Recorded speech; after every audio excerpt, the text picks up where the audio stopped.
नमस्कार दामन।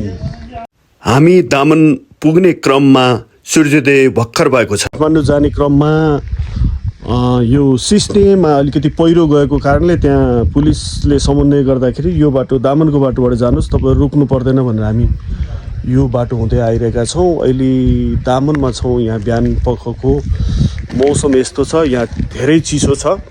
हामी दामनको बाटो उक्लिसक्दा नसक्दै सूर्य उदय भएको छ र यो सूर्योदय पछिको मौसम एकदमै सुन्दर, सुनौलो, अत्यन्त आकर्षक लाग्ने मौसम देखिएको छ यो प्रकृतिमा।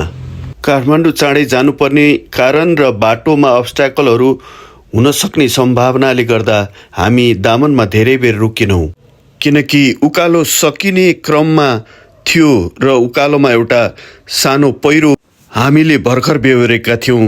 दीपकजी र विज्ञान राईजीले भर्खरै पन्छाउनु भएको थियो र हामी अगाडि बढेका थियौँ। जे होस्, दामनमा त्यहाँको चिसो अनुभव गर्दै एक कप कफी पियौँ र त्यहाँ इसुफ भाइको गाडी बिग्रेको रहेछ। त्यो गाडीलाई पनि हामीले कुनै गाडी रोकाएर त्यसको गाडी तान्ने व्यवस्था मिलाइदिएर हामी हिँड्यौँ। यो यात्रामा दीपकजी, विज्ञान राई, विशाल राईले मलाई साथ दिनुभएको थियो।